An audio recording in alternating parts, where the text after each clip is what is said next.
Hi friends, எல்லாம் எப்படி இருக்கீங்க? நல்லா இருக்கீங்களா?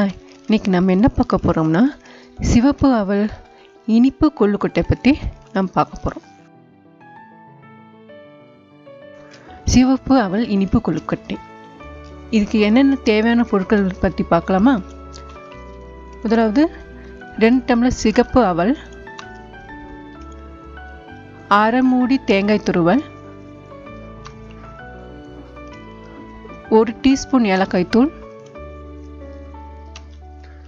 100 கிராம் நாட்டு சர்க்கரை. அடுத்தது இது எப்படி செய்யலான்னு பற்றி நம்ம பார்ப்போம். முதல்ல சிகப்பு அவல் நன்கு சுத்தம் செஞ்சுருக்கணும். நல்லா சுத்தம் செஞ்சு ஒரு முறை கழுவிக்கொள்ளணும். அதுக்கப்புறம் அரை டம்ளர் தண்ணீர் விட்டு 2 மணி நேரம் ஊற வச்சிடணும்.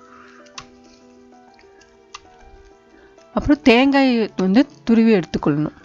ஊற வைத்த அவளுடன் தேங்காய் துருவல், நாட்டு சர்க்கரை, ஏலக்காய் தூள் இதெல்லாம் போட்டு நன்கு கலந்து கொள்ளணும். அவல், ஏலக்காய் தூள், தேங்காய் துருவல் இருக்குல்ல, உருண்டையாக சிறு சிறு உருண்டையாக பிடித்து கொள்ளணும். அந்த பிடித்த கொள்ளுக்கட்டை இட்லி பானையில், அதாவது இட்லி இருக்குல்ல, இட்லி குக்கரில் அதில் வச்சு வேக விட்டு இறக்கிக்கணும்.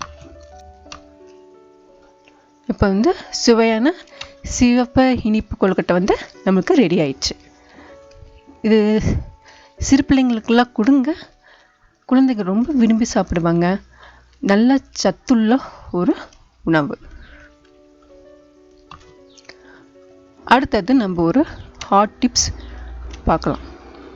அதாவது பூசணிக்காய் விதையை பற்றி நம்ம பார்க்கலாம்.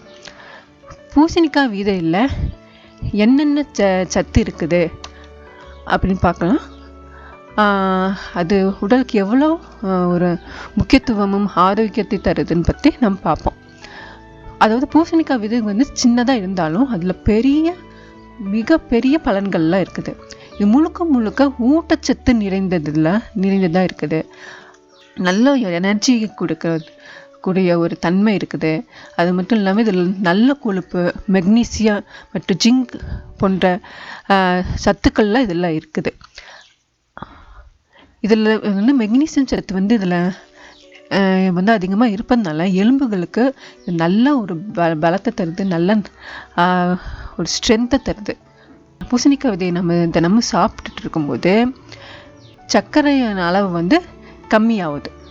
சர்க்கரை நோய் வராமல் இருக்கிறதுக்கு இது உதவி செய்யுது. அடுத்தது இதில் ஆன்டி ஆக்சிடென்ட், மெக்னீசியம் மற்றும் ஃபேட்டி ஆசிடுகள் போன்ற சத்துக்கள் இருப்பதுனால இது இதய துடிப்புக்கு பெரும் நன்மையை தருது. அது மட்டும் இல்லாமல் துடிப்புக்கு மிகவும் நல்லதாக இருக்குது. பூசணி விதையை நம்ம தினமும் சாப்பிட்டுட்டு இருக்கும்போது உணவில் கலந்து நம்ம சாப்பிடும்போது நம்ம உடல் எடை கம்மியாகுது. இதை அப்படியே பச்சையாகவும் சாப்பிட்லாம், இல்லை வறுத்து சாப்பிட்லாம், இல்லை உணவுல கூட கலந்து சாப்பிட்லாம். இப்போ சிவப்பு அவல் இனிப்பு கொழுக்கட்டை பற்றி பார்த்தோம். அது எப்படி செய்யணும்னு பற்றி பார்த்தோம். அப்புறம் ஒரு ஹாட் டிப்ஸ் பார்த்தோம். அடுத்த வீடியோவில் ஒரு புதிய உணவு செயல்முறை பற்றி நாம் பார்ப்போம்.